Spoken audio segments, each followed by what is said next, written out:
There's something hauntingly beautiful about the way light moves through an abandoned temple, how it slips through cracks in ancient stone, painting stories on walls that have stood silent for centuries. Picture this: you're standing in a forgotten sanctuary where every beam of sunlight seems to whisper secrets, revealing carvings hidden in plain sight, pathways obscured by time, and symbols waiting to be understood. These aren't just ruins, they're puzzles, and the key to solving them isn't buried in dusty blueprints or faded maps. It's written in light itself. Today, we're stepping into the shadows of history to uncover how cutting-edge light mapping technologies are rewriting what we know about these sacred spaces, turning every sunbeam into a clue and every shadow into a chapter of a lost civilization's story. For generations, archaeologists relied on blueprints and sketches to decode the past. But what if those methods missed the bigger picture? Imagine a temple's ceiling covered in intricate carvings that only appear when the sun hits it at just the right angle, or a hidden corridor revealed not by digging, but by the way light bends around its entrance. These aren't just hypotheticals, they're real discoveries made possible by tools that capture light in ways the human eye can't. By mapping how light interacts with these structures, researchers are uncovering designs meant to be seen only at certain times of day, during specific seasons, or under rare celestial alignments. It's as if the builders left behind a message only the sun could deliver, and we're finally learning how to listen. This isn't just about technology, it's about rediscovering the genius of ancient architects who understood light as both a tool and a storyteller. From temples that transform into celestial calendars during solstices to chambers where shadows cast sacred shapes, these spaces were designed to communicate with the heavens. And now, thanks to light mapping, we're piecing together dialogues between earth and sky that have gone unheard for thousands of years. So join me as we walk through these illuminated ruins, where every ray of light is a bridge to the past, and every discovery challenges what we thought we knew about history. The truth isn't just buried beneath our feet, it's shining right in front of us, waiting to be seen. The shift from static blueprints to dynamic light mapping didn't happen overnight. It's the result of a quiet revolution in archaeology, where sunlight became as crucial a tool as a trowel or brush. Think of it like this: for centuries, researchers painstakingly measured walls and doorways, creating flat, two-dimensional representations of spaces that were designed to interact with light in 3 dimensions. But now, with tools like LiDAR and high-resolution 3D scanning, we can see these structures as their builders intended, alive with movement, rhythm, and purpose. A temple isn't just a collection of stones, it's a stage where light performs, revealing its secrets only to those who know how to watch.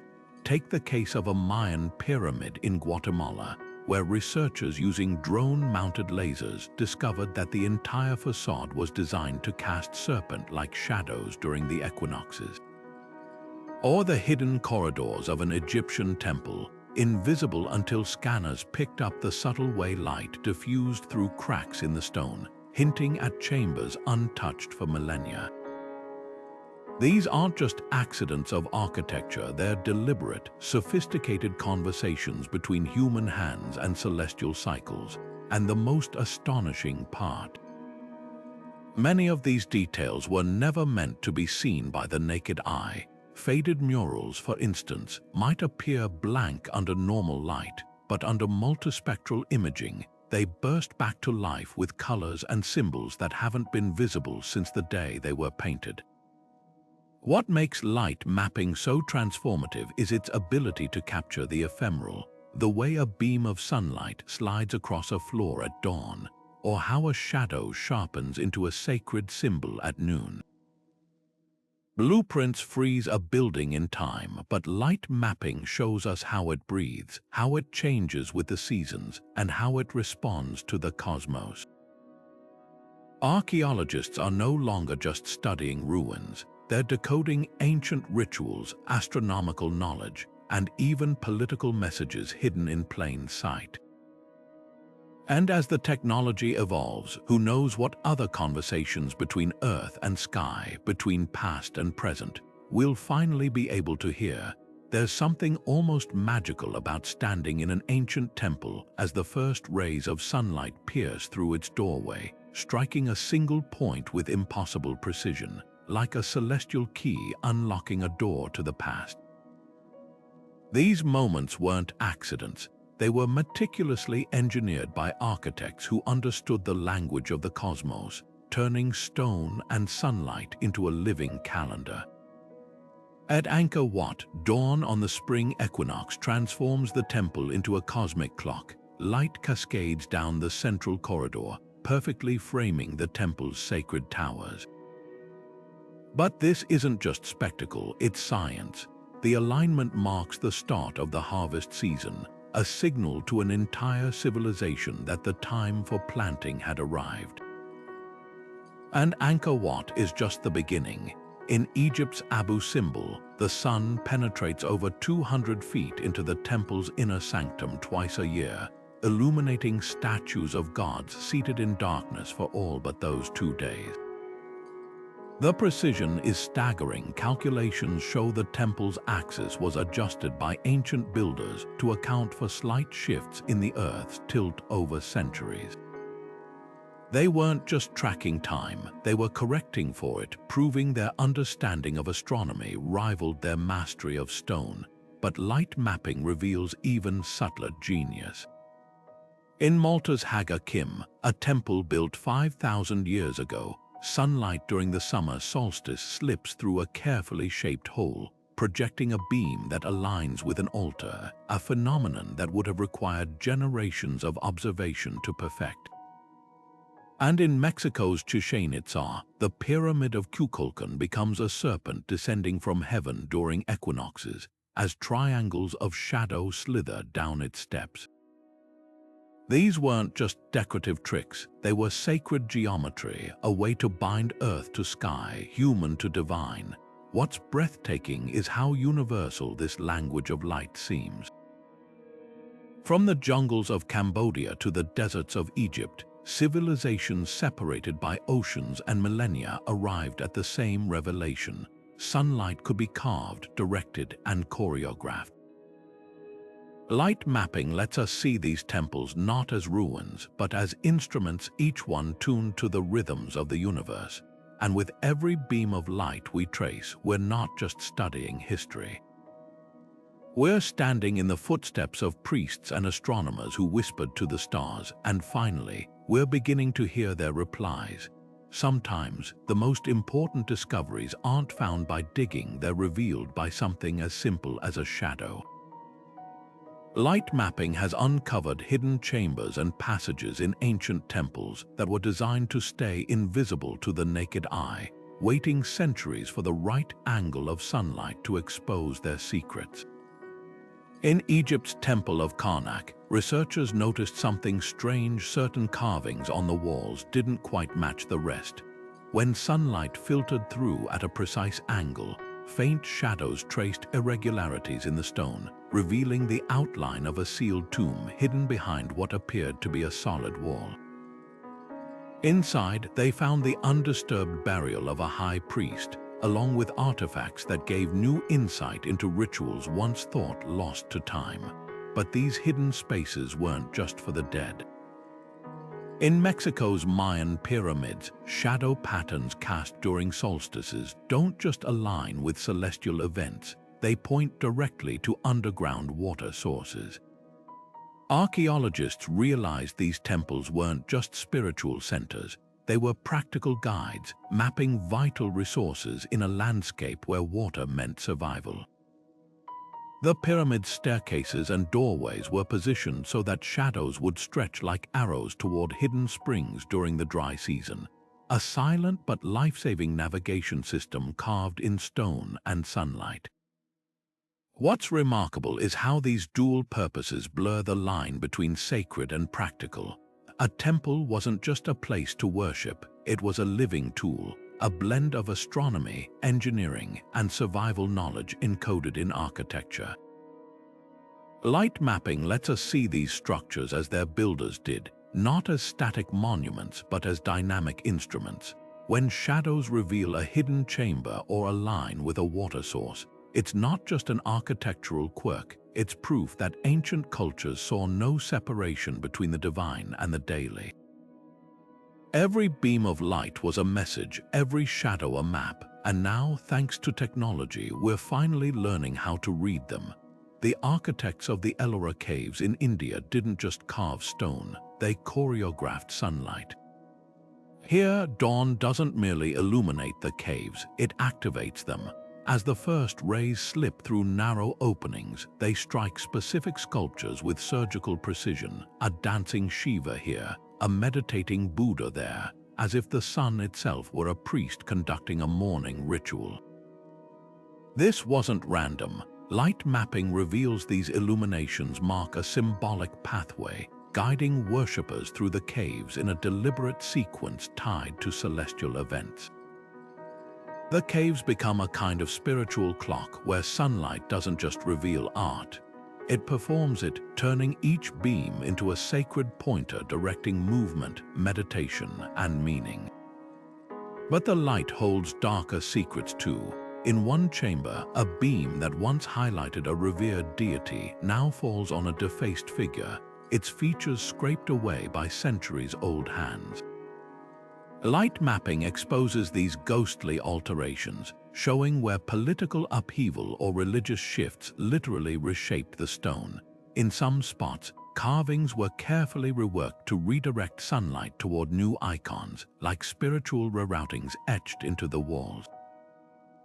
It's as if the caves keep a double ledger, one layer celebrating devotion, another recording conflicts fought not with swords, but with chisels and shadows. What's extraordinary is how universal this language of light and stone seems. Half a world away, in Turkey's Göbekli Tepe, pillars carved 12,000 years ago align so precisely with solstice sunrises that researchers believe the site may have been a Neolithic observatory disguised as a temple. And in Greece's Temple of Apollo at Delphi, light mapping shows how certain statues were positioned to catch the sun only during oracle ceremonies, turning them into glowing witnesses to prophecies. These weren't just artistic choices, they were multimedia messages, blending architecture, astronomy, and theater into a single sacred experience, the real revelation. These symbolic light pathways often mirror the cosmos.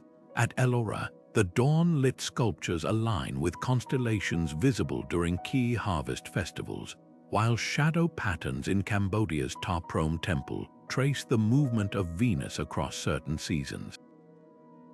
Ancient architects didn't just build temples, they built mirrors, reflecting heavenly patterns back to Earth in stone and light. And now, thanks to light mapping, we're not just seeing these spaces as they are, but as they were meant to be experienced, not as silent ruins, but as living conversations between earth and sky. Perhaps most moving are the lost messages designs so faded or damaged they're invisible until light mapping restores their original intent. In one Ellora alcove, multispectral imaging revealed a now-vanished painting that only became fully visible when lit from a specific angle at midday, suggesting it was part of a secret initiation rite. Elsewhere, subtle variations in stone texture, invisible under normal light, show where master sculptors left intentional flaws that catch sunlight to form hidden symbols, a kind of architectural whisper meant only for the most observant eyes. These weren't mistakes, they were layers of meaning waiting centuries for the right light to speak again. What emerges is a startling truth. These temples weren't just places of worship. They were libraries, their shelves made of sunlight and shadow, They're books written in beams and stone, and light mapping isn't just a tool, it's a translator, helping us read stories left behind by people who understood that the sacred wasn't just something you built. It was something you could see if you knew where and when to look. At Delphi, sunlight wasn't just illumination, it was stagecraft. The Temple of Apollo, where the famed oracle delivered prophecies, turns out to have been a masterclass in ancient special effects. Light mapping revealed how architects positioned the temple's entrance so that morning sunlight would flood the inner chamber precisely as the priestess Pythia began her rituals. The effect was deliberate. Rays bouncing off polished bronze mirrors would strike a pool of water in the center of the room, scattering light across the walls in shimmering patterns that seemed almost supernatural to visitors. Imagine standing there as dawn broke, watching the priestess emerge from shadows into a sudden cascade of golden light, her voice echoing strangely off walls angled to amplify whispers. It wasn't magic, it was meticulous engineering designed to overwhelm the senses. What's fascinating is how these discoveries rewrite the oracle's story. For centuries, historians speculated that Pythia's trance-like states were induced by vapors rising from cracks in the earth. But light mapping tells a different tale. The chamber's acoustics, shaped by calculated shadow zones, made her voice resonate with an uncanny depth, while flickering light patterns created an otherworldly atmosphere. The real magic was architecture, sunlight and sound conspiring to transform a human voice into something that felt divine. Even the temple's orientation played a role. During summer solstices, sunlight would align with a narrow window, projecting a beam that illuminated a carved inscription above Pythia's seat, "Know thyself." The timing wasn't accidental. It framed her prophecies as revelations delivered by the sun god himself. But the theatrics served a deeper purpose. Delphi wasn't just a religious site, it was a political powerhouse where city-states sought guidance before wars and treaties. The dramatic light shows weren't merely for awe, they were psychological tools reinforcing the oracle's authority. Visitors already primed by days of arduous travel and ritual fasting would enter a space designed to disarm skepticism. When Pythia spoke in that sun-drenched chamber, her words carried the weight of celestial endorsement. Light mapping even exposed hidden niches in the walls where assistants might have staged additional effects, perhaps timed reflections or shadow play to heighten the drama. Yet for all its artifice, the system reveals an unexpected sophistication. The angles of reflection, the acoustic shadows, the seasonal alignments, all point to a profound understanding of optics and human perception. Modern researchers recreated the temple's light conditions using 3D models and found that even small deviations in the architecture would have ruined the effects. This wasn't guesswork, it was precision engineering masquerading as mysticism. And that's the real revelation. The ancients didn't need technology to create immersive experiences. They used sunlight like a paintbrush, turning physics into theater, and in doing so, they blurred the line between the human and the divine, not through deception, but through sheer ingenuity. Perhaps the most poignant detail lies in the temple's floor. Light mapping uncovered worn pathways where countless visitors knelt, their movements guided by pools of light that shifted with the hour. Even the act of approaching the oracle was choreographed by the sun, turning every prophecy into a collaborative performance between priestess, pilgrim, and planet. It's a reminder that these spaces weren't just backdrops for history, they were active participants, shaping beliefs, decisions, and empires with nothing more than shadows and sunlight.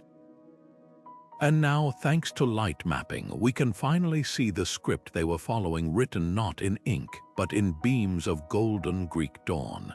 High in the Andes, Machu Picchu's Temple of the Sun stands as a testament to the Inca's mastery of light, not just as illumination but as a language. When dawn breaks during the June solstice, sunlight pierces through a carefully positioned window, striking a ceremonial stone at the heart of the temple with such precision that the entire chamber seems to ignite. But this isn't just a celestial light show. Light mapping uncovered something even more remarkable. That same window frames the distant peak of Mount Yanantin at sunrise, a sacred landmark the Incas associated with water and fertility. The alignment wasn't decorative, it was an agricultural almanac carved in stone. When sunlight hit the temple's altar and Mount Yanantin appeared in the window simultaneously, it signaled the start of planting season, a fusion of astronomy, geography, and spirituality that guided an empire. Yet the revelations don't stop there. Light mapping exposed subtle erosion patterns invisible to the naked eye, showing how centuries of sunlight have softened certain stones more than others.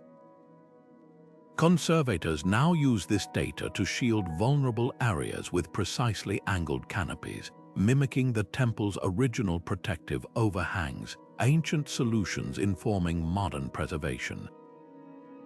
Even the famous hitching post of the sun, once thought to be a simple ceremonial pillar, reveals its true purpose under laser scans. Its shadow traces a perfect line along a carved channel during equinoxes, functioning like a sundial to mark mid-morning rituals. What's extraordinary is how the Incas engineered these effects without modern tools. The temple's windows aren't just holes in walls, they're calibrated apertures, their edges beveled to sharpen sunlight into razor-thin beams. At certain times of year, these beams intersect to form geometric shapes on the floor, echoing patterns found in Inca textiles and pottery. Light mapping suggests these designs weren't arbitrary. They correlate with lunar cycles and seasonal constellations, turning the temple into a three-dimensional calendar. But perhaps the most poignant discovery lies in the temple's shadow corridors. During the December solstice, sunlight floods the main chamber while leaving side passages in deliberate darkness, a duality that mirrors Inca cosmology, where light and shadow represented complementary forces like life and death, or wet and dry seasons. Modern researchers realized these shadowed areas align with underground springs, hinting that the temple wasn't just observing nature, it was mirroring it, with every beam of light and pocket of darkness reflecting the rhythms of the land itself. This blend of science and spirituality reaches its peak at the Intihuatana stone, a carved pillar often called the place where the sun is tied. Light mapping showed its shadow doesn't just mark time, it creates a sundial so precise that the Incas could determine the optimal days for planting, harvesting, and even predicting El Niño weather patterns by tracking subtle shifts in its angles. The stone's name takes on new meaning when you see how its shadow stretches towards specific terraces during key dates, almost as if the sun itself were guiding farmers' hands. Machu Picchu's greatest lesson might be this: the Incas didn't just build with stone, they built with time, weaving the movement of light into the very fabric of their architecture.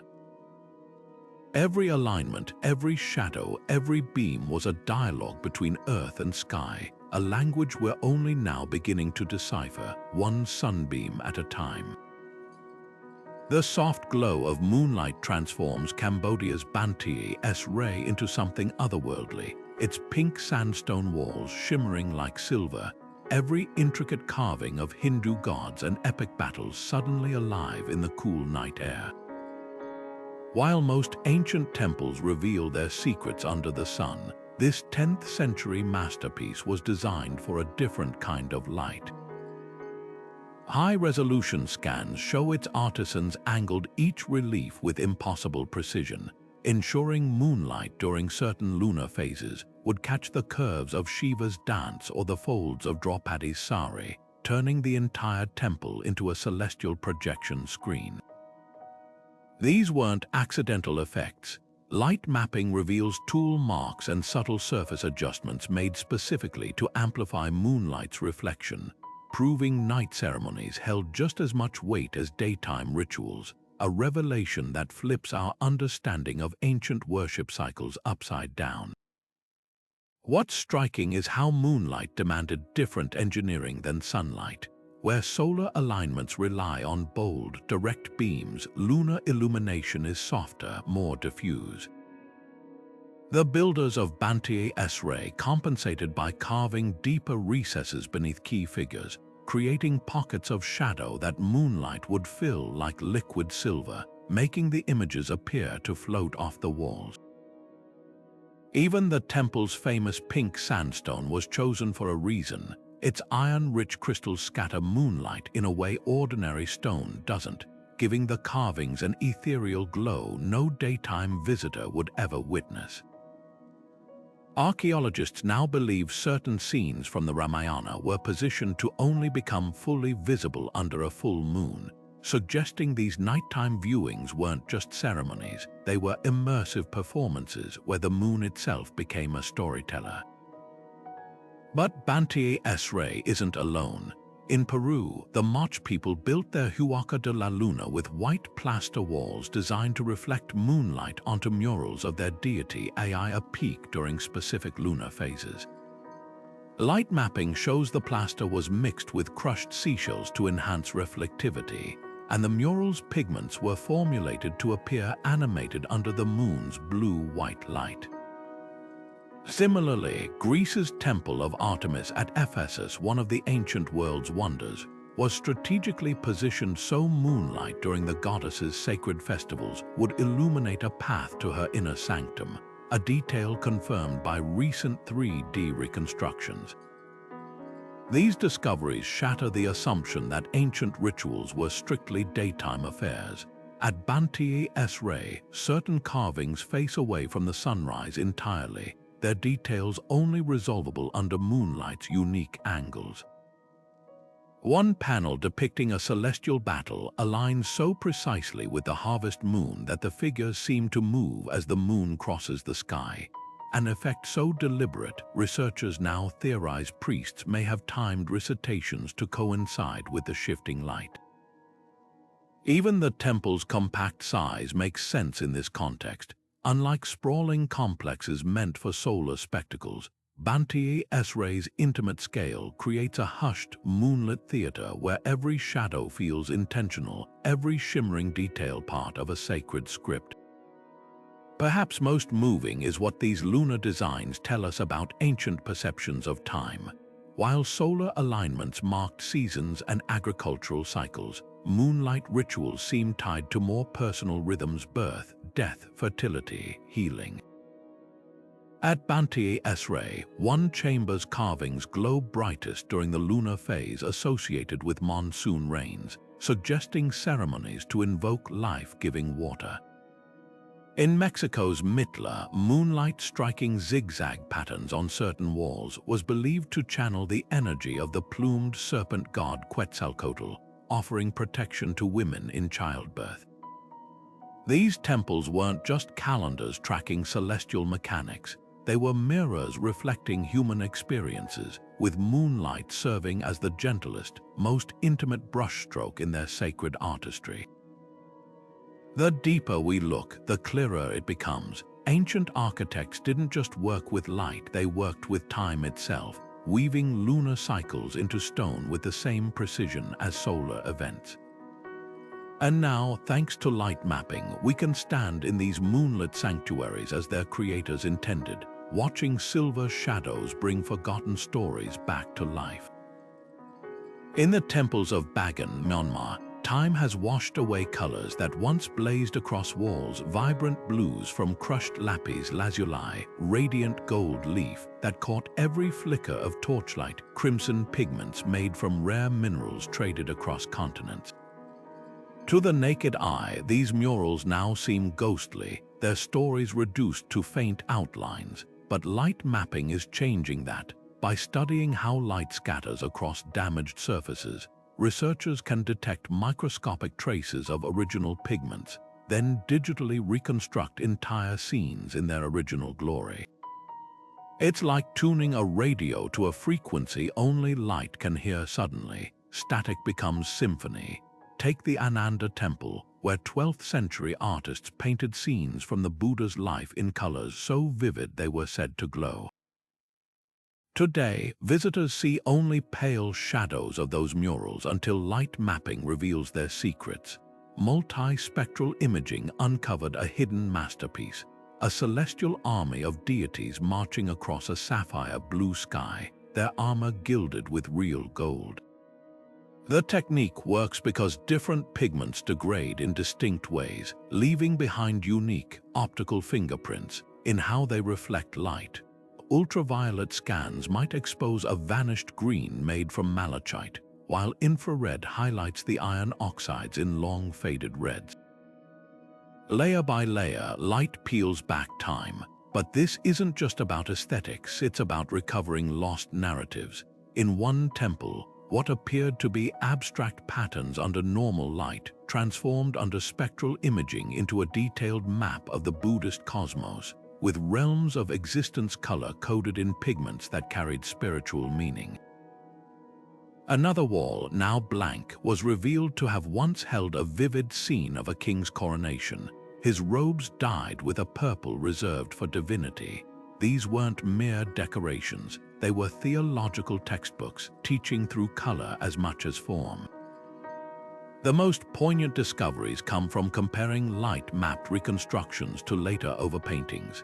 In some temples, colonial-era restorers had repainted scenes based on guesswork, altering expressions, gestures, even entire stories.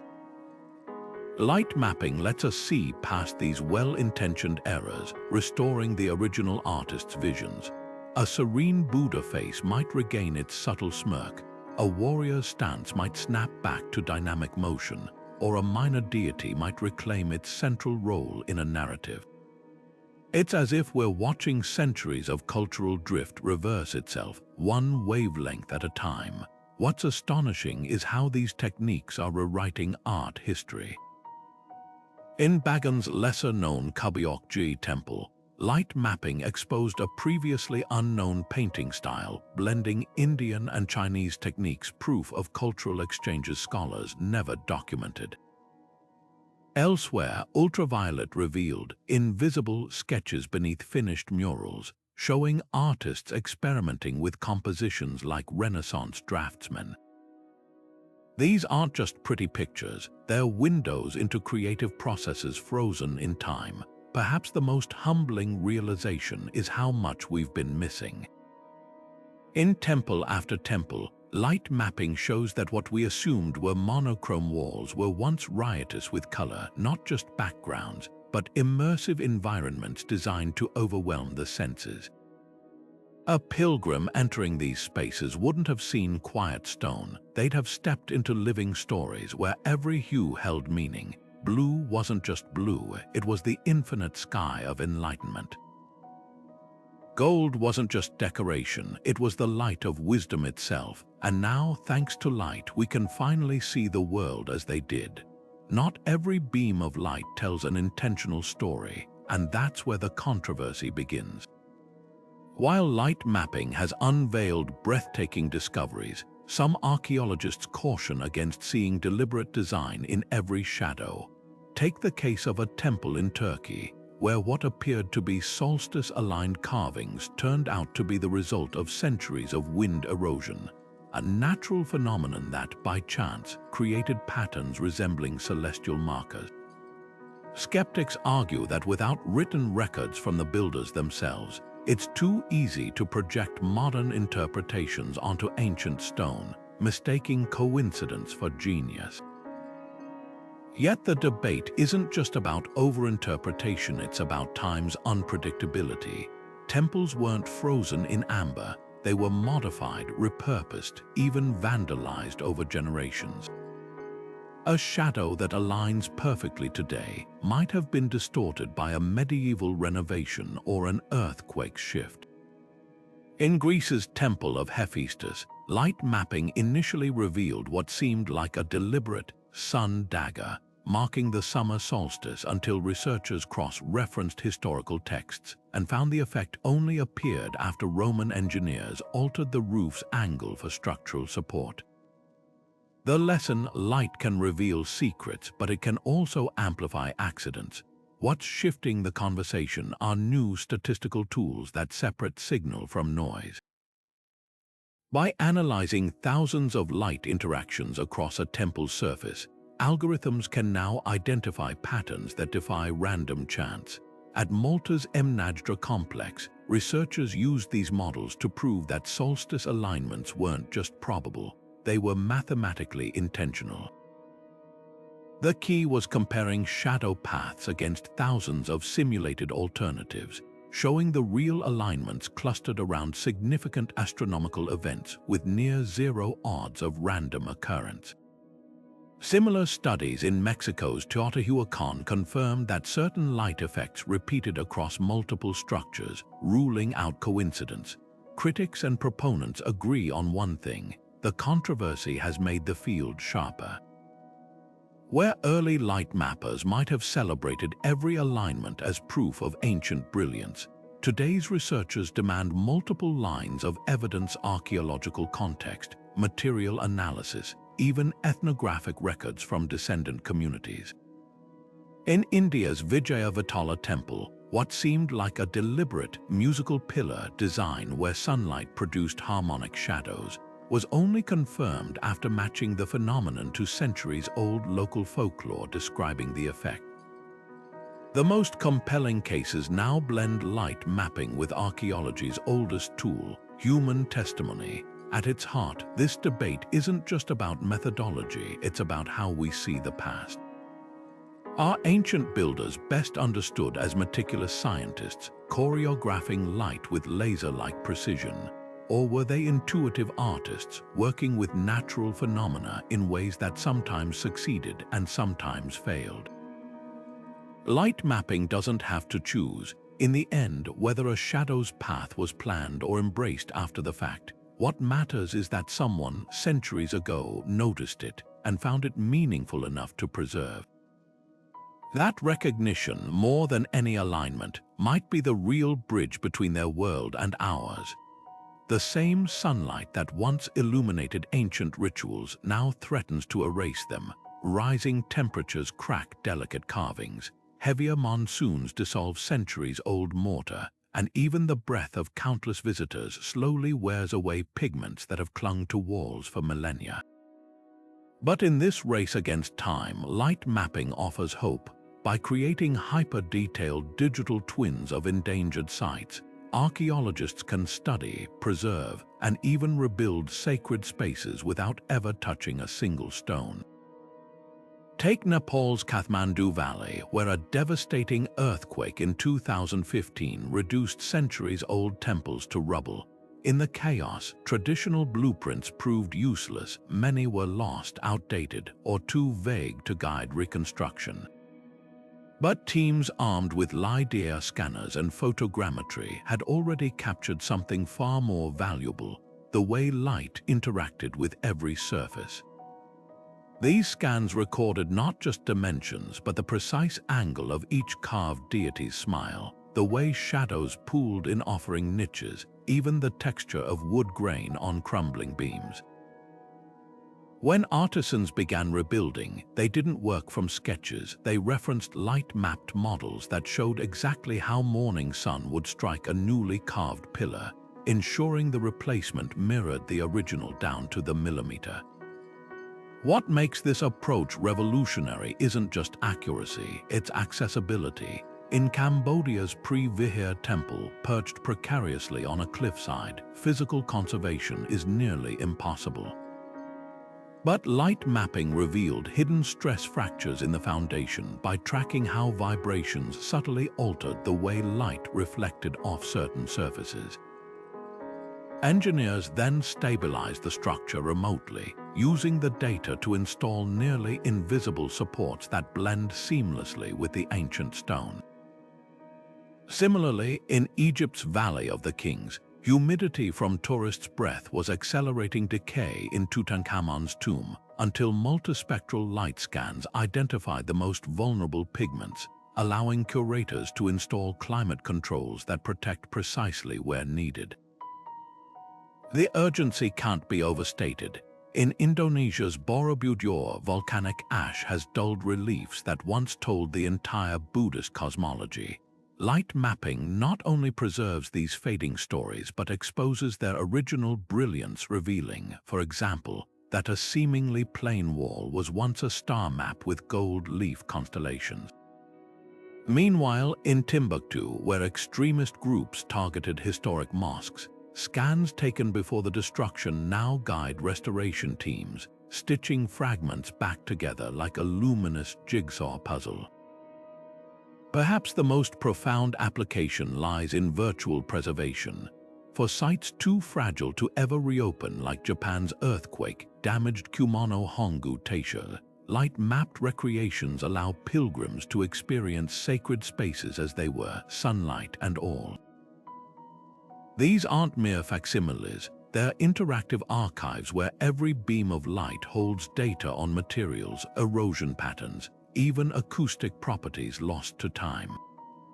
This technology does more than save buildings, it safeguards intangible heritage. When light mapping documented the way dawn illuminates Myanmar's Golden Rock Pagoda, it preserved not just the angle of sunlight, but the precise quality of glow that triggers collective prayers at first light.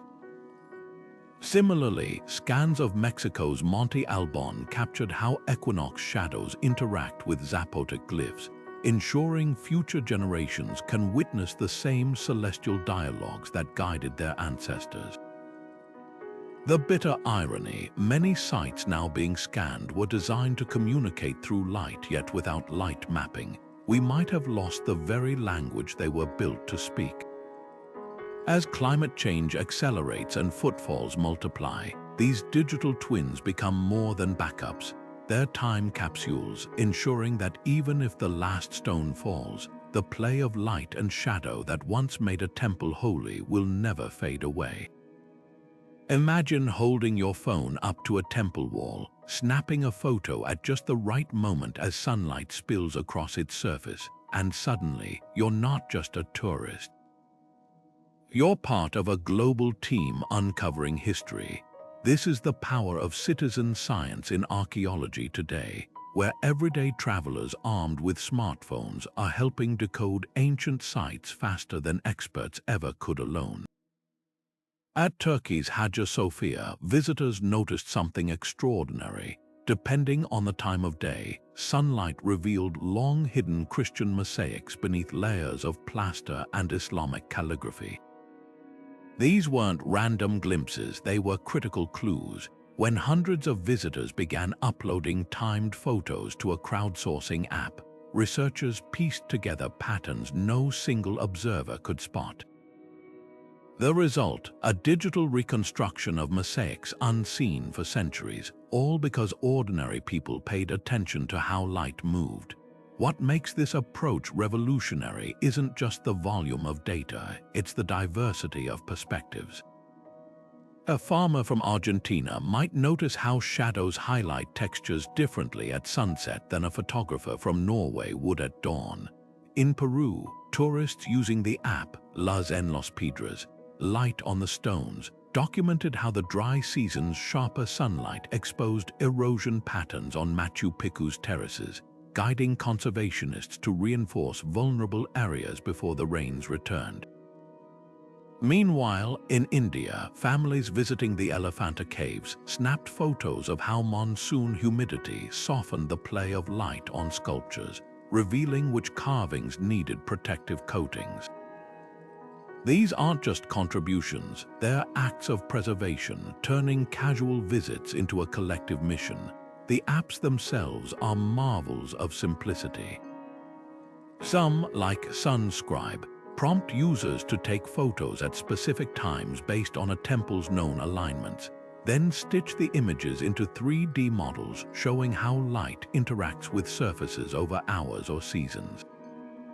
Others, like Shadow Map, use augmented reality to overlay historical light patterns onto ruins in real time, letting visitors see, and record how a pillar's shadow might have marked solstices millennia ago.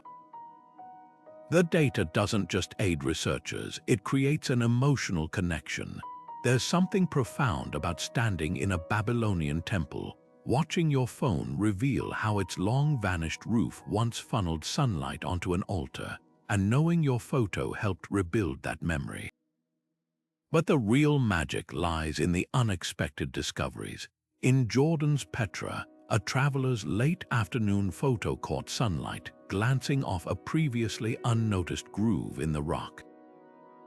When uploaded to the global database, it flagged a potential tomb entrance later confirmed by ground-penetrating radar. Similarly, at Guatemala's Tikal, tourist photos showing how rainwater diffused light on certain stelae led to the rediscovery of faded glyphs documenting a queen's reign. These finds aren't accidents, they're evidence of how many eyes, trained on the same stones under different conditions, can outperform even the most advanced scanners. Critics argue that crowdsourcing risks overwhelming experts with unverified data, but the opposite has proven true. Platforms now use AI to flag anomalies like consistent shadow patterns across multiple photos that merit professional follow-up. At Greece's Delphi, this system identified subtle light interactions suggesting the oracle's chamber once had a reflective ceiling now lost to time. In Cambodia, pooled tourist data revealed that Bante's Ray's famed pink sandstone actually shifts hue under moonlight, a detail missed by centuries of daylight studies. Perhaps the most beautiful outcome is how these projects democratize discovery. A child's vacation photo might hold the key to realigning a temple's celestial calendar, or a retiree's sunset snapshot could expose a forgotten artist's signature. Every upload becomes part of a living archive, where the same light that guided ancient builders now guides us back to their world. And as more travelers participate, we're not just preserving temples. We're reigniting the wonder they were built to inspire, one shared beam of sunlight at a time.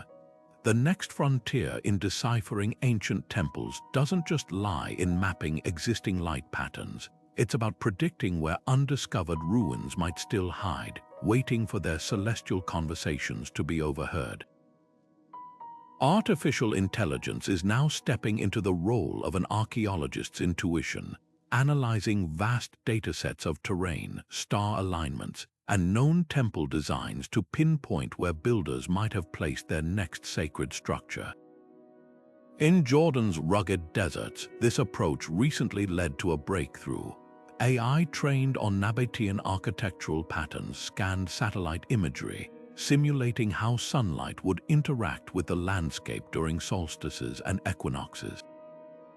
The algorithm flagged a subtle ridge formation that matched the profile of other Petra-era temples, and when archaeologists arrived, they found not just scattered stones, but the foundation of a shrine perfectly aligned to catch the first dawn light during the winter solstice.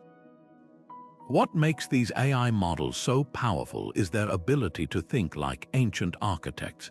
By feeding machine learning systems with data from hundreds of documented temples, their orientations, shadow behaviors, and relationships to nearby water sources or trade routes, researchers can train algorithms to recognize the signature of sacred spaces.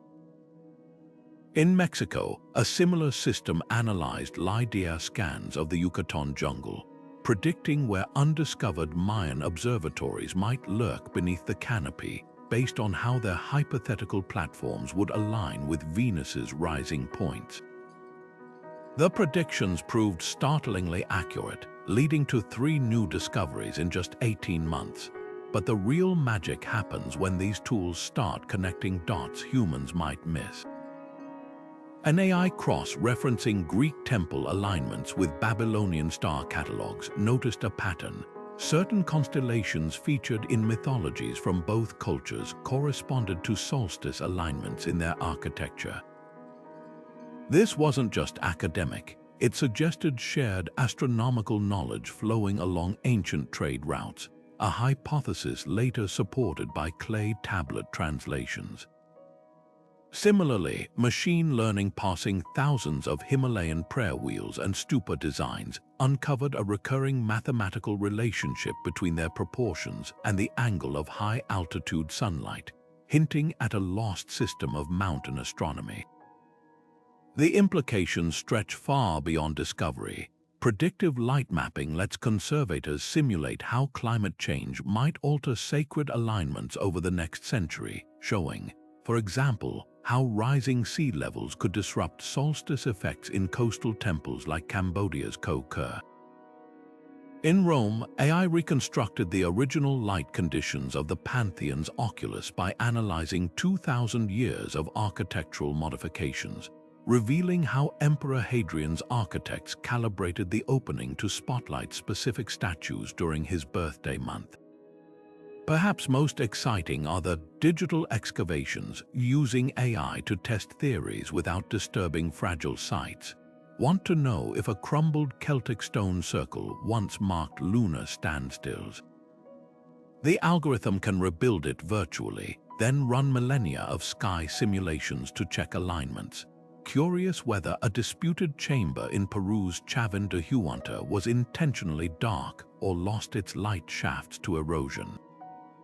Light predictive models can compare current shadows with the temple's original blueprints, preserved in ancient clay models found on-site. This isn't just technology assisting archaeology, it's a new kind of collaboration between past and future. The same celestial rhythms that guided ancient builders now guide algorithms, with sunlight acting as the universal language. And as these tools grow more sophisticated, we're not just finding lost temples, we're rediscovering the thought processes of the people who built them, one predicted sunbeam at a time. When sunlight reveals a sacred carving hidden for centuries, who gets to decide who sees it? This isn't just a technical question, it's an ethical crossroads where archaeology meets cultural rights. In Guatemala, the Maya Council's recent demand to review all light mapping data from their ancestral temples has sparked a global conversation. These aren't just ruins to them, they're living spaces where ceremonies still occur and where every revealed symbol carries spiritual weight. The Council argues that scans capturing solstice alignments or moonlit rituals aren't neutral scientific data, they're fragments of a sacred language, and their release could distort or commodify traditions kept alive through generations. The tension lies in competing visions of preservation. Archaeologists see light mapping as a way to safeguard heritage against time and climate change, making scans freely available for global study. But for many indigenous communities, unrestricted access risks turning sacred knowledge into academic fodder or worse, tourist entertainment. In Australia, the Gunditjmara people successfully petitioned to restrict LiDAR data showing secret men's initiation chambers in their ancestral volcanoes. Similarly, New Zealand's Maori tribes now require researchers to consult tribal elders before publishing 3D models of carved meeting houses where light patterns encode genealogies. These groups aren't opposed to technology, they're insisting it serve their definitions of respect, not just scientific curiosity. Legal frameworks struggle to keep pace. While UNESCO protects physical sites, light data exists in a gray area, neither artifact nor intellectual property. When a German team scanned Ethiopia's rock-hewn churches, the resulting models were copyrighted by the university, despite local priests considering the light affects part of their liturgical heritage.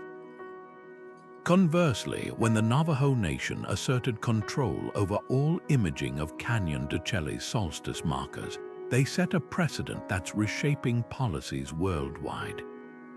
The question isn't just about ownership, but about the right to contextualize. A sunbeam striking an altar might be a celestial event to a physicist, but to the Hopi, it's a prayer made visible. Some projects are pioneering collaborative models. In Peru, archaeologists working at Quetzalcoatl, the last Inca rope bridge, share light mapping findings with Quechua communities first, allowing them to redact culturally sensitive elements before public release. In Norway, Sami Reindeer Herders co-designed a study of ancient stone markers, ensuring alignments tied to migration routes weren't published in ways that could disrupt modern herding.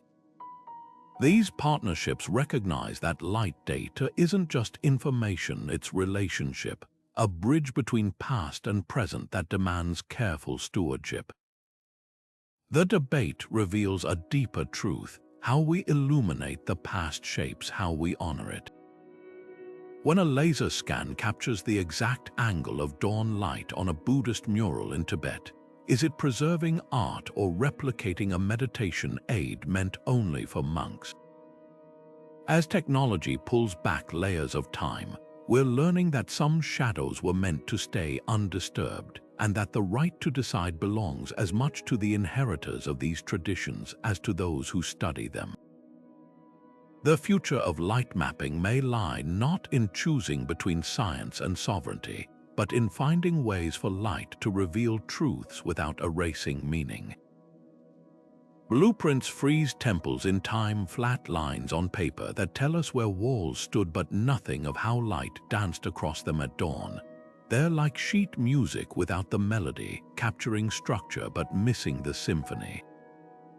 Light mapping changes everything. Suddenly, we're not just studying buildings, we're witnessing performances where sunlight is the lead actor, shadows are the chorus, and the stage directions were written in stone thousands of years ago. This isn't just a new tool, it's a whole new way of seeing. Take the difference between studying a painting under museum lights versus seeing it in the chapel it was made for. Blueprints give us the canvas and the brushstrokes, but light mapping reveals why the artist chose crimson for a saint's robe, because at noon on the summer solstice, stained glass would flood that spot with red light, making the figure seem to bleed holy radiance. That's the paradigm shift from measuring walls to decoding intentions. When archaeologists mapped Egypt's Abu Simbel with traditional methods, they recorded the statues in the inner sanctum as static art. But light mapping showed these statues were characters in a celestial drama, two of them forever lit by the sun's annual visit, while a third god of darkness remained perpetually in shadow, a deliberate play of light and theology carved in stone. This mirrors archaeology's broader evolution from treasure hunting to storytelling.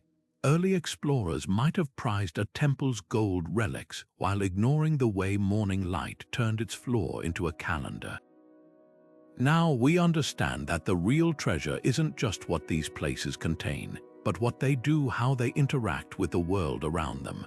In Malta's Haga Kim, for example, the blueprint approach labeled certain stones as decorative. Light mapping proved they were precision astronomical instruments, their edges sharpened to cast knife-thin shadows that marked lunar cycles. The stones weren't just part of a temple, they were its clockwork. What's revolutionary is how this reframes our relationship with ruins. A temple isn't a corpse to dissect, it's a sleeping mechanism waiting for the right light to wake it. At Chichén Itzá, the pyramid of Kukulkan doesn't just sit there. It comes alive twice a year when the equinox sun transforms its staircase into a slithering serpent. Blueprints could never capture that moment of theater, just as sheet music can't capture the chill of hearing a choir hit a perfect chord. Light mapping lets us experience these spaces as their builders intended, not as frozen artifacts, but as living dialogues between earth and sky.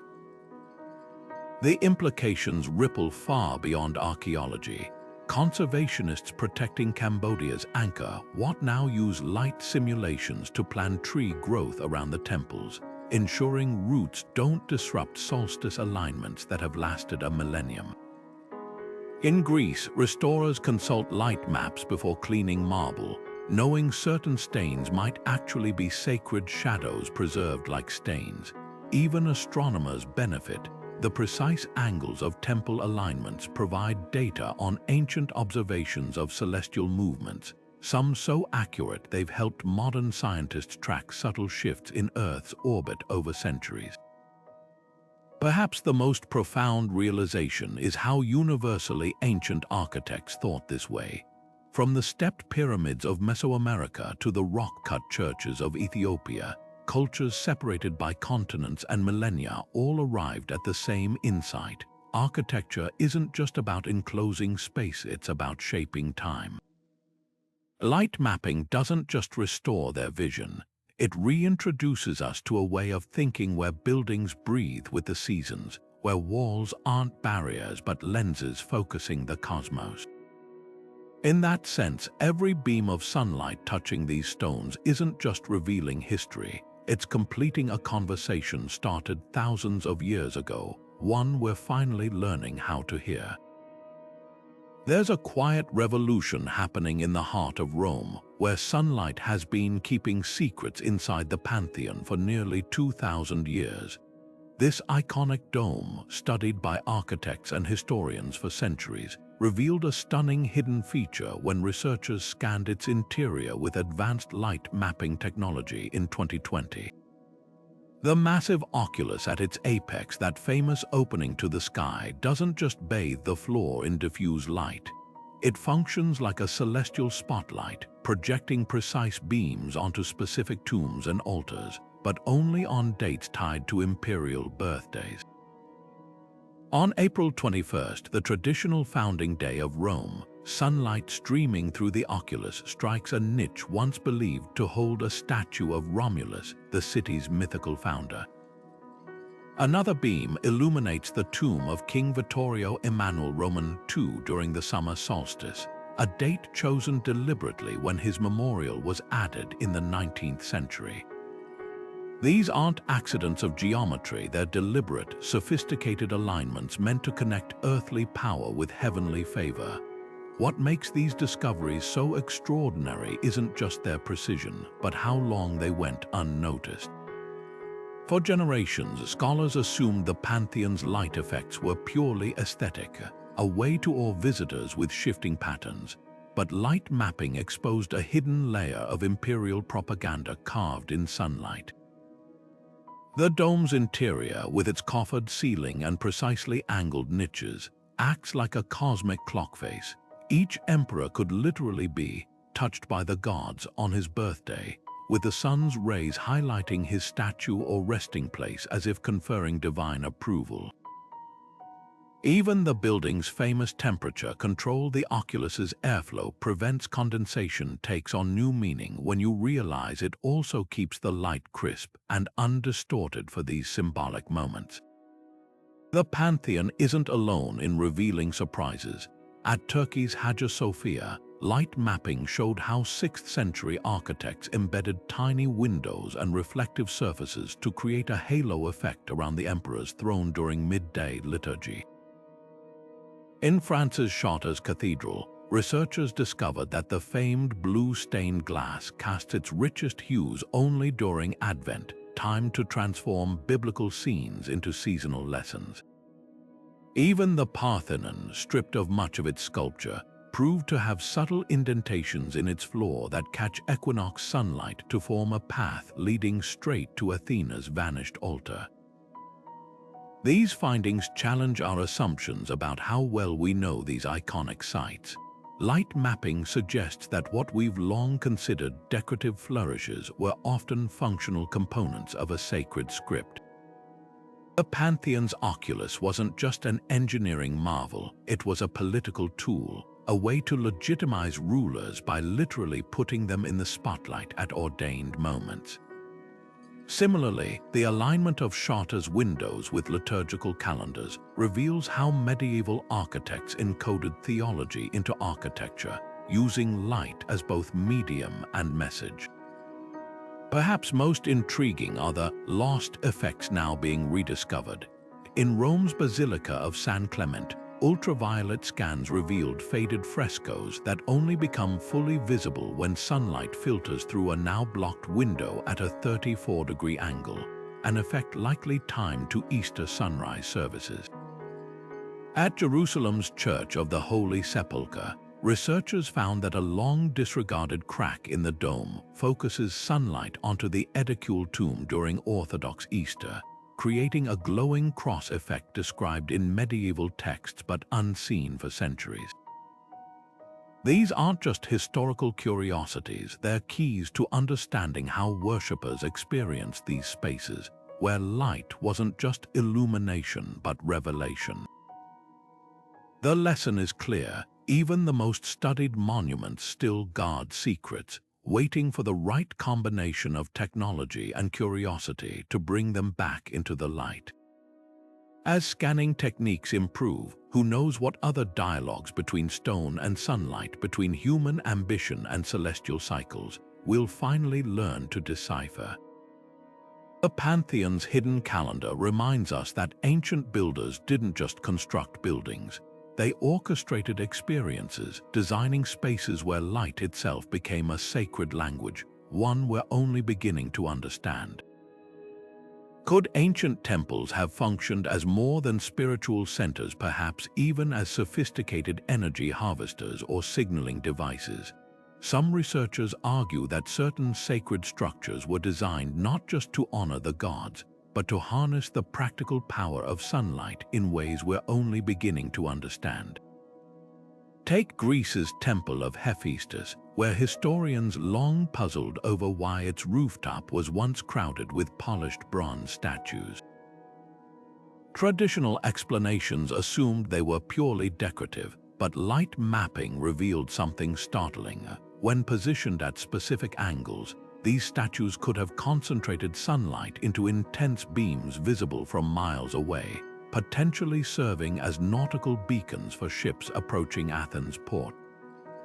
This idea isn't as far-fetched as it might seem. In Egypt's Temple of Hathor at Dendera, a controversial feature known as the Dendera light has fueled debates for decades.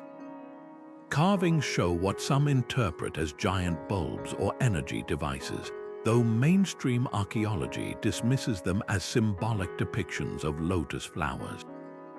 Yet light mapping shows the temple's inner chambers were designed with reflective surfaces that amplified sunlight through narrow shafts, creating spots of intense heat and illumination, perfect for rituals requiring fire or focused light. Whether intentional or not, the effect demonstrates how ancient architects manipulated light with precision that borders on the technological. Even more provocative are theories about solar heating. In Peru's Ollantaytambo, massive stone terraces face the winter sun at angles that suggest they may have functioned as thermal collectors, absorbing daytime heat to warm sacred spaces through cold Andean nights. Light simulations confirm these slopes capture maximum sunlight during the shortest days of the year, while remaining shaded in summer, a balance that could have stabilized interior temperatures without modern insulation. Similarly, Turkey's Derinkuyu underground city features ventilation shafts that double as light channels, some aligned to funnel warmth from the surface deep into subterranean chambers during winter months. Skeptics rightly caution against overinterpreting these patterns. Without written records confirming intentional energy use, it's easy to project modern concepts onto ancient structures. But light mapping offers a middle ground, a way to test hypotheses without speculation. When researchers modeled the reflective capacity of the Temple of Hephaestus's bronze statues, they found the angles could indeed project light across the Aegean Sea under clear conditions. In Mexico, experiments recreating Teotihuacan's mica-lined walls proved they could amplify and diffuse sunlight in ways that may have served both ceremonial and practical purposes, like extending visibility in windowless chambers. What emerges is a fascinating gray area between ritual and utility. Perhaps ancient builders didn't separate the sacred from the practical the way we do today. A temple's alignment might honor a sun god while also warming worshippers. A polished statue could symbolize divine radiance and function as a lighthouse. Light mapping doesn't force us to choose between these interpretations. It simply shows us the effects these structures were capable of producing, leaving room for both awe and analysis. The most compelling cases come from sites where light's practical and spiritual roles clearly intertwined. In Iran's 3,000-year-old Chog Hazanbil ziggurat, glazed bricks arranged in precise patterns create a mirror-like surface that still reflects sunlight into its core, even in ruins.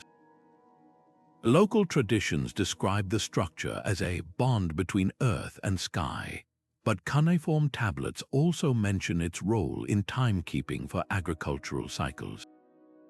Similarly, Scotland's Micho tomb channels winter solstice sunlight down a 36-foot passage to illuminate a rear chamber, a phenomenon that may have provided both symbolic rebirth and literal warmth during the darkest days of the year. As scanning technology improves, we're gaining tools to explore these theories without damaging fragile sites. Hyperspectral imaging can now detect microscopic traces of soot or polish that hint at how surfaces interacted with light centuries ago. In Cyprus, such techniques revealed that what appeared to be plain stone altars at the Temple of Apollo Hylates were once coated in reflective metallic finishes, suggesting they might have been designed to catch and redirect sunlight. Meanwhile, climate simulations can model how temple orientations affected interior temperatures across seasons, separating coincidence from intentional design. Whether these structures were ancient power plants or not, their sophistication demands respect. The same cultures that aligned stones with solstices also engineered acoustically perfect chambers and earthquake-resistant foundations. To assume they couldn't or wouldn't harness light's practical potential underestimates their ingenuity. As one researcher put it while studying the Pantheon's oculus, we call it symbolism when we don't yet understand the science. Light mapping is bridging that gap, revealing a past where spirituality and innovation weren't opposing forces, but partners in shaping the human relationship with the cosmos. At the Konark Sun Temple in India, something extraordinary happens every morning at dawn. As sunlight filters through the intricately carved wheels of this 13th-century marvel, it casts a series of precise shadows that align with hidden carvings of deities, a phenomenon lost for centuries until light mapping revealed its exact timing and location. Today, modern pilgrims gather in silent anticipation, positioning themselves along ancient pathways where these light patterns emerge. When the first golden rays strike a particular carving of Surya, the sun god, the entire chamber seems to awaken. Visitors describe chills, sudden emotional releases, even visions, as if the temple's original purpose has been reactivated after generations of dormancy. This revival of light pilgrimages isn't just about tourism or historical curiosity. For local priests and devotees, these rediscovered alignments have restored interrupted rituals. Certain prayers, once thought purely symbolic, take on new meaning when recited as sunlight illuminates specific syllables carved into the walls, a kind of sacred highlight reel where divine messages appear letter by letter. Morning offerings of flowers and rice now happen at precisely the moment when shadows form a perfect lotus shape around the central altar, something elders say hadn't been observed since British colonial renovations altered the temple's orientation in the 19th century. The psychological impact is undeniable. Neuroscientists studying participants report measurable changes in brain activity when people stand in these light-aligned spots, with EEG readings showing patterns similar to deep meditation or flow states. Some theorize the precise angles of incoming light may stimulate the brain's pineal gland, often called the third eye in Eastern traditions, while others suggest it's the power of shared intention magnified by architectural acoustics. Whatever the explanation, the effect feels transcendent. One woman described standing in the solstice light path as hearing the stones hum. a sensation so vivid she later discovered 12th century texts mentioning musical vibrations during solar alignments. What's revolutionary is how technology has become a bridge rather than a barrier to spirituality. At Equinox, archaeologists used 3D printed replicas of damaged stone panels to test how original carvings would have interacted with light, discovering, for example, that a now faded image of the goddess Hea once cast a shadow that pointed to a hidden water chamber during summer months. This finding led to the revival of monsoon rituals where devotees follow these reconstructed light paths to make offerings at rediscovered sacred springs. Even the temple's famous sundial wheels, long considered decorative, are now understood as a complex calendar system, their spokes casting shadows that mark not just hours, but auspicious moments for childbirth, harvests, and marriages according to ancient astrological texts. The phenomenon isn't unique to India. In Japan's Izumo Taisha shrine, Shinto priests have reinstituted moon viewing ceremonies after light mapping revealed how silver beams once illuminated specific shrine pillars during autumn festivals. Similarly, Greece's Temple of Demeter at Eleusis, home of the legendary mystery rites, has seen modern pagans gathering to witness the exact moment when equinox sunlight passes through a recently rediscovered Holy of Holies aperture, an event described in ancient texts but unseen for nearly 2 millennia. These aren't recreations or historical performances, they're living traditions reborn through light's rediscovered language. Perhaps most moving is how these revelations are healing cultural wounds.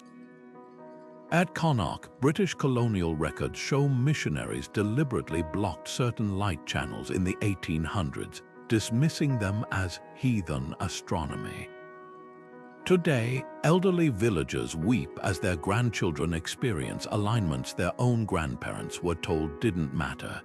In Mexico's Mitla, Zapotec elders use projected light maps to teach young people how their ancestors encoded agricultural knowledge in temple shadows, knowledge suppressed during Spanish rule. The stones, it seems, kept the secrets safe until the right light could reveal them again.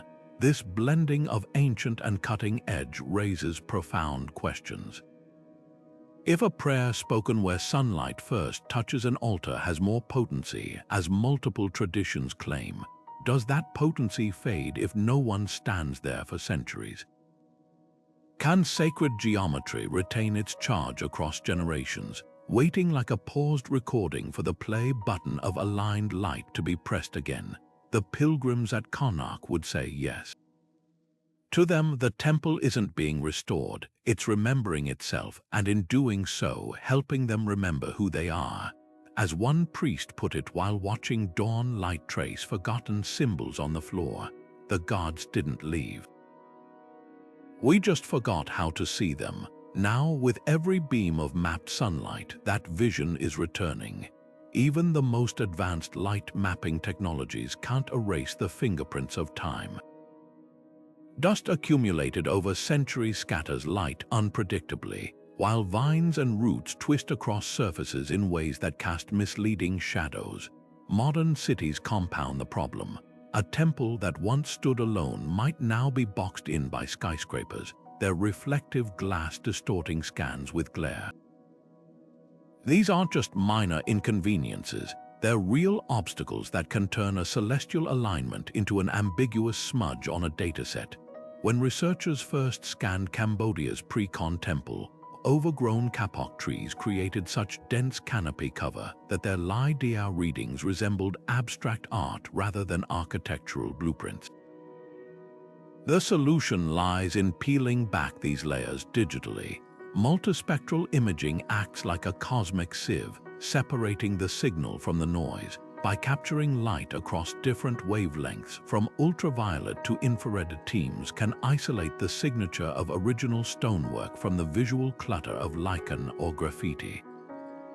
In Turkey's Ephesus, this technique revealed Greek inscriptions on a Roman-era column that had been obscured by centuries of soot from oil lamps. Similarly, at Peru's Chan Chan, infrared filters exposed intricate mud brick patterns buried under wind-blown desert sand, their geometric designs only visible when the data stripped away everything but the clay's unique thermal reflection. Yet, even with these tools, interpretation remains an art. The same software that filters out modern power lines might accidentally erase fine carvings of celestial rays in an Egyptian temple's relief. Researchers learned this the hard way at Karnak, where early algorithms dismissed delicate sun hieroglyphs as scan artifacts because their shallow etchings resembled scratches from contemporary cleaning tools. Now teams cross-reference multiple techniques, combining laser scans with old photographs, drone footage, and even hand-drawn sketches from 19th-century explorers to triangulate the truth. What keeps these efforts grounded is a growing transparency about limitations. When Mexico's National Institute of Anthropology publishes light-mapping studies of Teotihuacan, they now include confidence ratings for each alignment, acknowledging, for example, that the pyramid of the sun's equinox effect is unambiguous, while a nearby platform's purported lunar alignment might be coincidental. This honesty fosters healthier debates. It's how we've learned that some sacred alignments were likely practical choices, like positioning a temple door to avoid harsh midday heat rather than to greet a specific constellation. The real breakthrough isn't pretending these challenges don't exist. It's using them to ask better questions. When dust storms in Iraq made scanning ziggurat of Ur nearly impossible, archaeologists realized the ancient builders faced the same problem. Their solution, embedding gypsum crystals in the brickwork to enhance reflectivity during sandstorms. Sometimes the obstacles themselves become clues, reminding us that the past never reveals itself easily, and that's what makes the search worthwhile. The most groundbreaking discoveries in temple archaeology aren't happening in isolated labs or lone fieldwork. They're emerging from collaborations where astronomers point telescopes at ancient walls, architects simulate sunlight with gaming software, and historians cross-reference faded manuscripts with laser scans. Take the Maya Astronomy project, where astrophysicists noticed something astonishing. Light patterns in Guatemala's Capon temple complex matched celestial events described in the Dresden Codex, a bark paper book once dismissed as myth. By overlaying light-mapped temple alignments with the Codex's star charts, the team realized Mayan priests weren't just tracking Venus, they'd encoded its 8-year cycle into the very angles of their doorways, creating a stone and sky calendar so precise it corrected their own scribble errors. This fusion of disciplines reveals layers of meaning that single-field approaches miss. In Greece, architects working with acoustics experts discovered that the random irregularities in the Temple of Apollo's walls weren't flaws, they were deliberate sound baffles, designed to amplify whispers at the oracle's seat while muffling noise elsewhere. Meanwhile, in Cambodia, art historians teamed with botanists to decode Angkor Wat's bas-reliefs by studying how seasonal light interacts with carved flora. Certain flowers bloom in stone only during monsoon season sunlight, marking the panels as an agricultural almanac as much as sacred art. The magic happens when these specialties collide.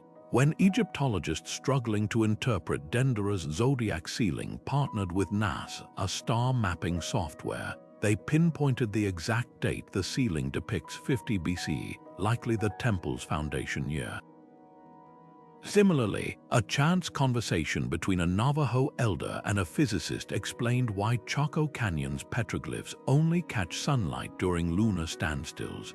The rock art wasn't just marking celestial events. It was acting as a warning system for eclipse-induced crop failures described in oral traditions. These partnerships are rewriting textbooks. India's Ellora caves, long studied as isolated religious sites, revealed their true purpose when architectural historians noticed their light paths mirrored trade routes described in medieval Jain texts. The caves were spiritual rest stops, their solstice alignments guiding merchants to water sources. In Turkey, linguists working with 3D animators resurrected the singing statues of Mount Nemrut by matching light-mapped acoustics to Hittite musical notation, proving the colossal heads once formed an open-air orchestra for sunrise ceremonies.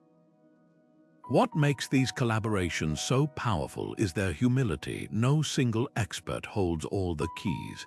When Spanish colonial records claimed the Inca had no writing, light mappers proved otherwise by teaming with textile conservators. The result, a revelation that Quipu chords color changes matched solstice light sequences at Machu Picchu, suggesting the knots were a tactile astronomy log. Similarly, when architects balked at claims that Malta's megalithic temples aligned with star clusters, marine archaeologists stepped in with a game-changer. Sea-level models showing the alignments matched the sky as seen from since submerged coastal villages. The lesson is clear: temples weren't built by specialists working in silos, and neither should their study be. When a Japanese team combined Shinto priests' ritual calendars with satellite imagery of Ai's grand shrines' rebuilding cycles, they uncovered a 700-year tradition of adjusting the shrine's axis to compensate for Earth's wobble, a celestial correction previously credited solely to Renaissance Europe. Likewise, Celtic folklore about shadow gates in Newgrange's passage tomb made sense only after physicists modeled Neolithic light conditions, proving the tomb's roof box wasn't just symbolic. It filtered winter solstice sunlight into a narrow beam that ignited ceremonial fires. These interdisciplinary breakthroughs share a common thread. They treat light not as decoration but as data. Whether it's an astronomer recognizing a temple's alignment as a supernova reference, or a historian spotting how stained glass colors match medieval dye recipes for royal garments, the richest insights come when we stop asking, "What does this building look like?" and start asking, "What was it built to do?" In that shared curiosity between scientist and storyteller, between past and present, the true language of these sacred spaces finally comes into focus. In the dust-choked ruins of Mosul, where ISIS once reduced ancient temples to rubble, something remarkable is happening, not with chisels and mortar, but with beams of light. Archaeologists are painstakingly reconstructing Iraq's lost heritage using light-mapped scans taken before the destruction, turning digital echoes of sunlight into blueprints for rebirth.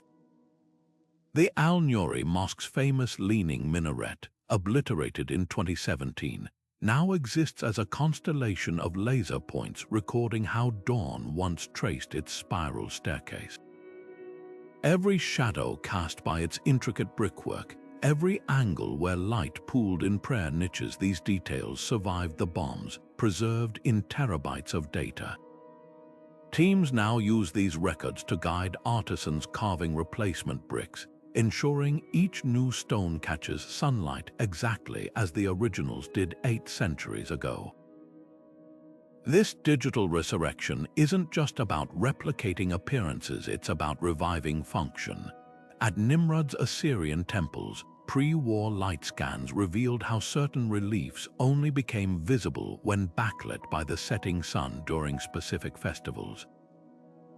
Modern builders using these models discovered hidden alignment notches in the rubble, proving the temples were designed to activate their artwork cyclically, like a sacred slide projector.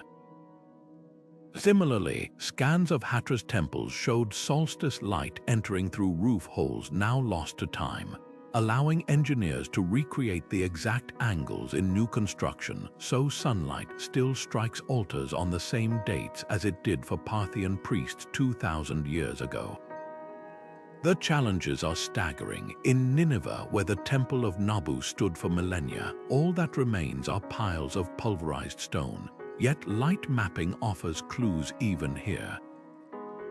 By analyzing how sunlight reflected off surviving fragments, researchers identified unique mineral signatures in the original plaster, traces of crushed pearls and gold dust that made walls shimmer during ceremonies.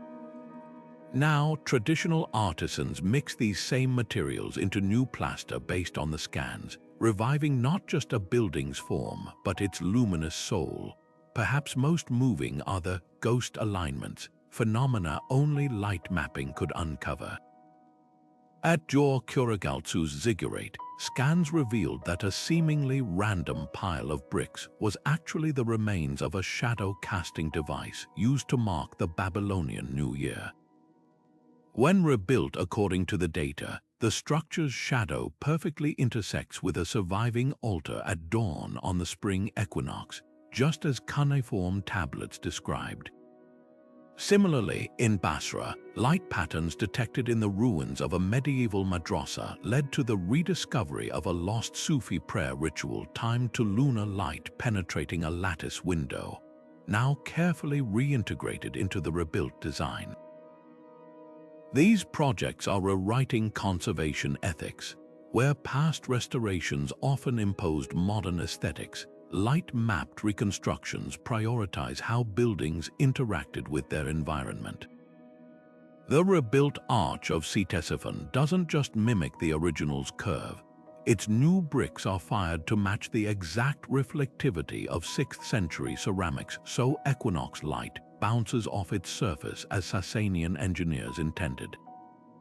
In Sinjar, Yazidi temples are being restored with 3D printed replicas of statues destroyed by ISIS, their surfaces textured to scatter light like the originals, ensuring morning rays still form the sacred sunburst patterns central to Yazidi worship. The ultimate goal, to create living archives where light's behavior is preserved as meticulously as stonework. At the Mosul Cultural Museum, visitors can don augmented reality glasses and watch how sunlight animated statues before their destruction, watching dawn creep across a lion's mane or midday glare reveal hidden inscriptions. It's a poignant reminder that these sites weren't just objects, but stages where light performed alongside humanity for centuries. And now, thanks to light mapping, that performance might just get an encore.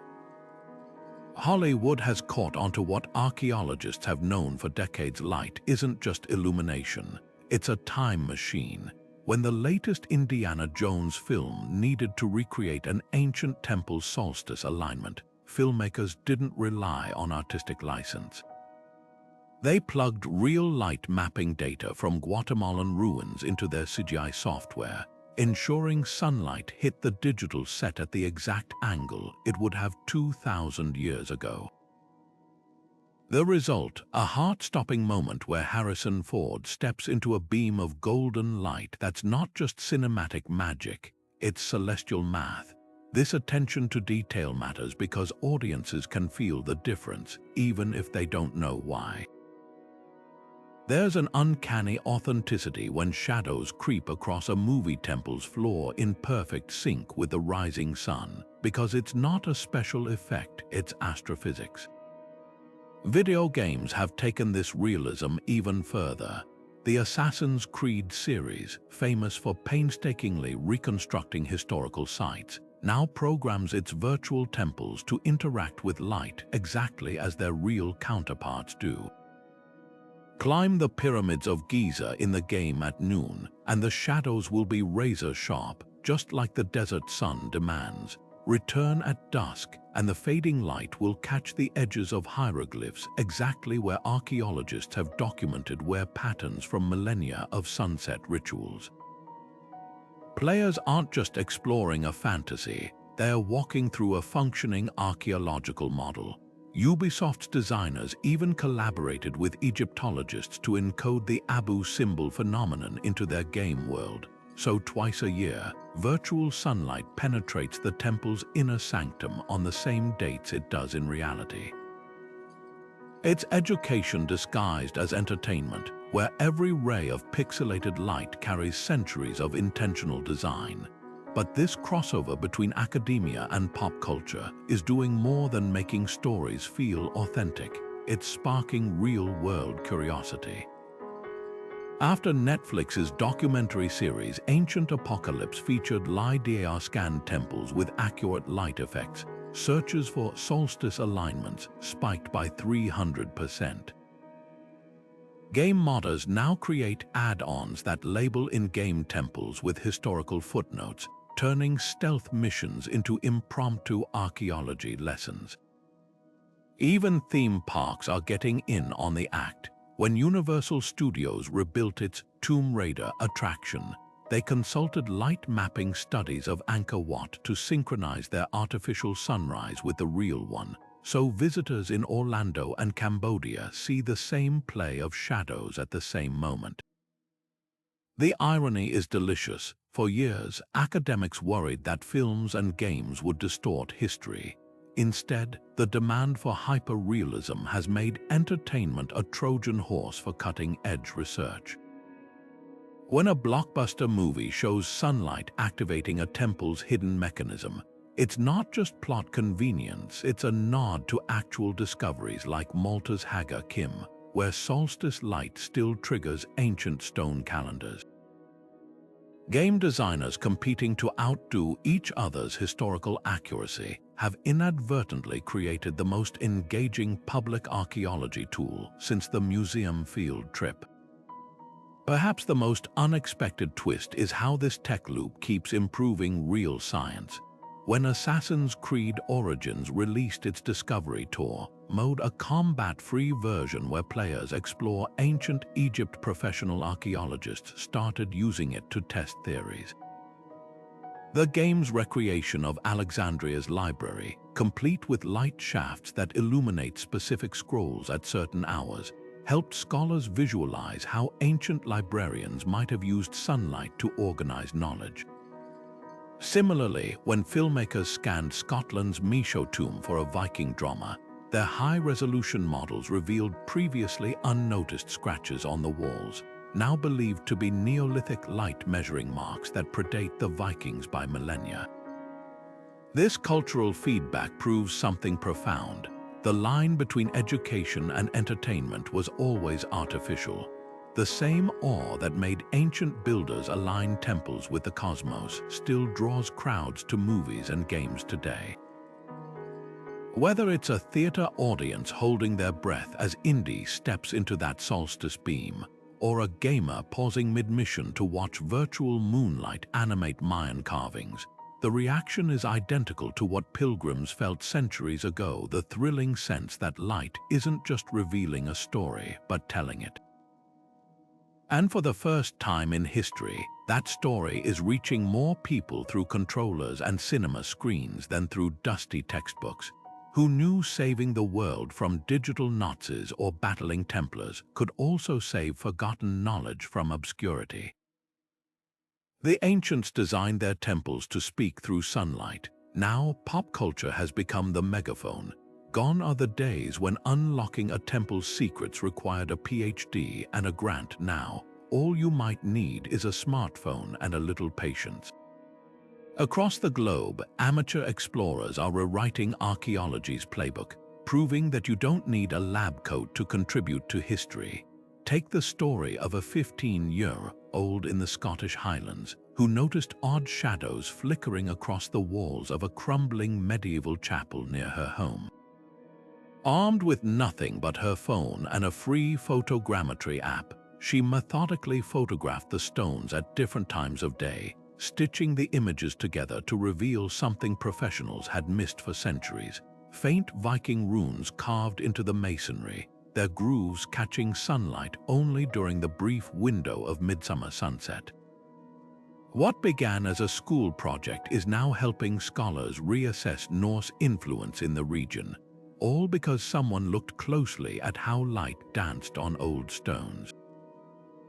The tools enabling these discoveries are shockingly accessible. Consumer drones costing less than a gaming console can capture aerial LiDAR scans once reserved for university teams. Apps like Sun Surveyor predict how sunlight will hit a structure at any date and time, letting enthusiasts plan their own archaeology expeditions around celestial events. Even Instagram filters have unintentionally become research aids. When a traveler in Turkey noticed that the dramatic warm preset enhanced weathering patterns on a Roman aqueduct, archaeologists used her tip to identify previously overlooked construction phases. The barrier to entry isn't expertise anymore. It's curiosity and a willingness to see ruins not as static objects, but as collaborators in a conversation with the sky. This democratization is uncovering hidden layers in unexpected places. In New Mexico, retirees hiking near Choco Canyon noticed that a nondescript boulder cast a dagger-like shadow at noon during the spring equinox, a marker later confirmed to align with ancestral Puebloan trade routes. In rural India, farmers using sunlight tracking apps on their rice fields stumbled upon forgotten stepwells when the apps flagged unnatural shadow patterns in the dry earth. The most heartening part, many professionals now actively court these discoveries. Platforms like Global Explorer crowdsource image analysis from volunteers, while universities host light mapping weekends where locals help document regional sites. The teenager in Scotland, she's now listed as a co-author on an academic paper. Of course, this new era comes with responsibilities. Not every shadow holds ancient intent. Natural erosion or modern damage can create misleading patterns.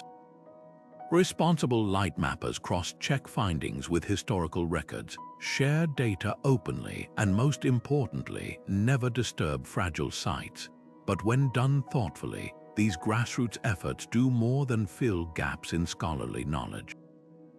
They reconnect communities with landscapes that might have felt ordinary, revealing extraordinary dialogues between human hands and celestial cycles hidden in plain sight. Who knows what other messages from the past are waiting, not buried underground, but written in sunlight on surfaces we walk past every day. The stones of Göbekli Tepe have told time for 12,000 years, their pillars perfectly framing the solstice sunrise until now. Climate change is quietly rewriting humanity's oldest celestial scripts, shifting the angles of sunlight that once aligned with sacred precision. At this ancient Turkish site, rising global temperatures have altered atmospheric refraction enough that the sun now crests the horizon a full day early compared to when the temple was built. What was once a flawless solar marker now greets dawn slightly off-kilter, as if the cosmos itself has slipped out of sync. This isn't just an archaeological curiosity, it's a silent alarm. When structures designed to track celestial cycles with millisecond accuracy start misfiring, it's proof that we've changed something fundamental in the relationship between Earth and sky. The mechanics behind this shift are deceptively simple. As greenhouse gases thicken the atmosphere, they bend sunlight differently than the air our ancestors breathed. The same phenomenon that makes sunsets more vivid also subtly changes where and when the sun appears on the horizon. At Malta's Endangered temples, where Bronze Age priests used stone doorways as solar calendars, modern measurements show summer solstice sunlight now strikes interior chambers 6 hours later than originally designed. Even more startling are findings from Egypt's Abu Simbel, where the precision-engineered alignment marking Pharaoh Ramses' Roman II birthday now occurs a week after the actual date, a discrepancy that would have been unthinkable when the temple was carved 33 centuries ago. These altered alignments aren't just poetic losses, they're scientific gold mines. By tracking how much ancient solar markers have drifted, researchers can quantify atmospheric changes with surprising accuracy. The Mayan observatory at Chichén Itzá, for example, shows a 3-day shift in equinox alignments over 12 centuries data that matches ice core samples proving gradual atmospheric cooling during the Little Ice Age. Similarly, discrepancies in Angkor Wat's celestial alignments correspond with volcanic eruptions that temporarily altered Earth's albedo. These temples have become unintended climate archives, their stones recording planetary changes as faithfully as tree rings or sediment layers. What makes this crisis uniquely poignant is that we're losing a double inheritance, not just the physical structures, but the knowledge they encode. The Dogon people of Mali have long used cliffside sanctuaries to track Sirius's rising, a celestial event tied to their agricultural calendar. But as rising temperatures distort atmospheric clarity, the star's first appearance now occurs up to 5 days earlier than traditional predictions. Similar disruptions threaten everything from Navajo solstice ceremonies tied to canyon light patterns to Japanese Shinto rites timed to dawn light entering sacred mirrors. When these alignments fail, they don't just mark time inaccurately, they sever living threads between past and present. Yet there's unexpected hope in this challenge. The same technology revealing these shifts also offers solutions. At Scotland's Callanish Stones, digital projections now correct for atmospheric distortion during public solstice events, overlaying corrected light paths that show where the sun would have hit before industrial-era pollution. In Mexico, conservators are subtly adjusting vegetation around El Castillo Pyramid to preserve its Equinox serpent effect, compensating for solar drift with strategic shade. Most ambitiously, a team at India's Konark Sun Temple is developing smart stones, sensor-embedded replicas that can physically pivot to maintain original alignments as conditions change, blending ancient design with adaptive technology. The bitter irony, these temples were built to outlast empires, to speak across millennia in the universal language of light. Now, they're sounding an alarm their architects never imagined, not about gods or harvests, but about the fragility of the very atmosphere that makes their celestial conversations possible. Each shifted sunbeam is both a lament and a lesson, proving that even humanity's most enduring creations aren't immune to the changes we've set in motion. As the stones of Göbekli Tepe whisper their off-kilter warnings, they ask us a silent question: will we be the generation that stops listening, or the one that finally learns to read the light? The rise of light mapping technology has birthed an unexpected industry, one where startups and established firms alike sell the ability to decode sunlight's ancient secrets. Companies like LuxTerra and Solaris Heritage now offer everything from drone-mounted LiDAR scans to AI-powered shadow simulations, catering to museums eager to enhance exhibits or governments racing to document endangered sites. For a fee, they'll transform a crumbling temple wall into an interactive display where visitors can rewind centuries of sunlight with the swipe of a tablet. The demand is booming. After Dubai's Museum of the Future paid $2.3 million to map a reconstructed Assyrian ziggurat solstice alignments, bookings for similar projects tripled overnight. Yet this gold rush comes with growing pains. When a private firm scanned Cambodia's Ta Prohm temple and trademarked the resulting 3D models, scholars were locked out of data that had been freely accessible for decades. Another controversy erupted when a European consortium used light mapping to discover alignments at stone, henge that mainstream archaeologists dismissed as statistical noise, only to package the findings into a glitzy augmented reality app that overshadowed peer-reviewed research. The tension is clear. When celestial archaeology becomes a commodity, does the bottom line start dictating what counts as a significant discovery? Some companies are pioneering ethical middle grounds. Berlin-based Chronobeam, for example, structures contracts so that while museums own the flashy visualizations, raw scan data goes straight to academic archives. Others, like Kyoto's Hikari Labs, train local conservators alongside their technicians. ensuring prophets don't extract knowledge from communities. The model isn't perfect. Budget-strapped institutions still often prioritize crowd-pleasing light shows over painstaking research, but it proves commercialization doesn't have to eclipse integrity. The most promising collaborations blur these lines entirely. When Mexico's National Anthropology Museum partnered with a tech startup to map the Aztec sunstone, they didn't just create a dazzling projection, they uncovered previously unnoticed etchings that only became visible under algorithmic sunlight calibrated to 16th century atmospheric conditions. The museum got its blockbuster exhibit, scholars got publishable data. It's a reminder that profit and progress aren't always opposite sometimes, they're just different wavelengths of the same light. Light mapping doesn't just reveal the past, it reawakens it. These abandoned temples, once reduced to silent ruins, are finally telling their stories in the language their builders intended. Beams of sunlight tracing celestial paths, shadows that mark sacred hours, and surfaces that shimmer with hidden meaning when struck by dawn's first light. What was once invisible to the naked eye, the precise angle of a carving meant to catch the winter solstice sun, or the subtle curve of a wall designed to amplify moonlight, now unfolds before us with startling clarity.